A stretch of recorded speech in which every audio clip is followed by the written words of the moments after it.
Cooking with পিউষা রান্নাঘরে আজকে আমরা হাজির হয়েছি প্লেন পোলাও রান্নার রেসিপি নিয়ে।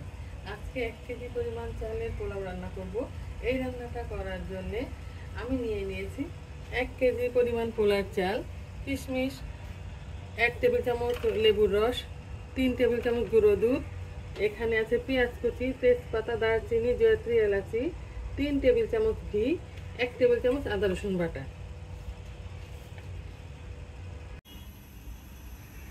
পরিমাণ মতো তেল দিয়ে দিলাম, হাফ কাপের মতো। পেঁয়াজ কুচি, গরম মশলাগুলো দিয়ে দিলাম।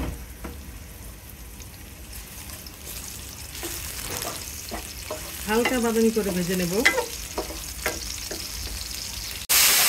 1 টেবিল চামচ পরিমাণ আদা রসুন বাটা দিয়ে দিলাম।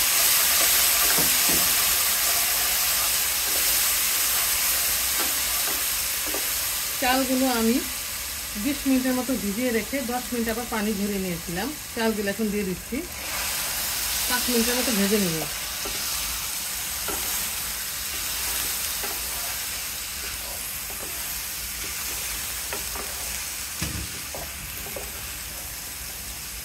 তিন টেবিল চামচ ঘি দিয়ে দিব।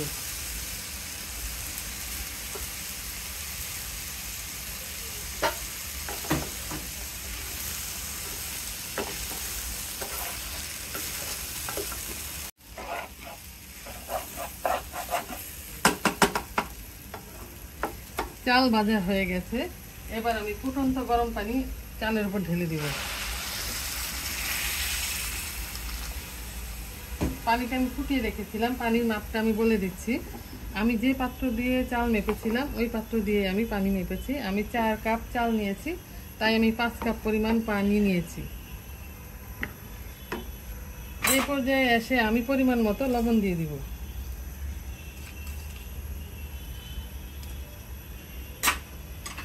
এক টেবিল চামচ লেবুর রস দিয়ে দিব। 3 টেবিল চামচ গুঁড়া দুধ দিয়ে দিব।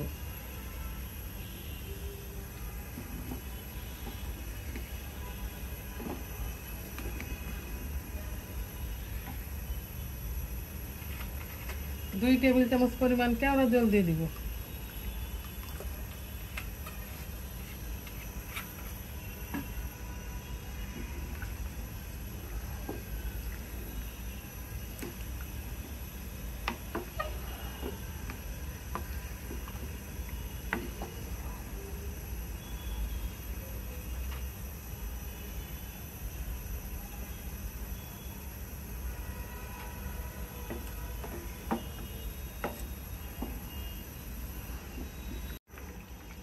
চালের পানি টেনে গিয়েছে, এবার আমি দমে দিব।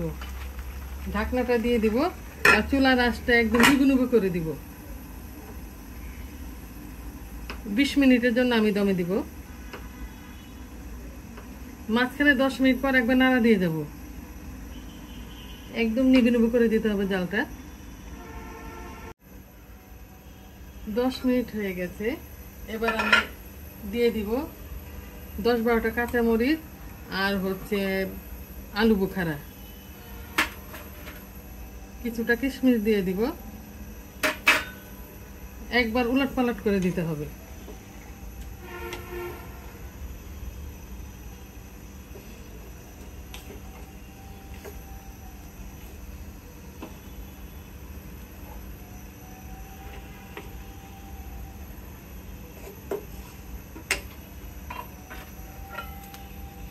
এবার ঢাকনা বন্ধ করে দিব আর চুলা অফ করে 10 মিনিট আমি রেখে দিব। তাহলে আমার 20 মিনিট হয়ে যাবে দমে দেয়া।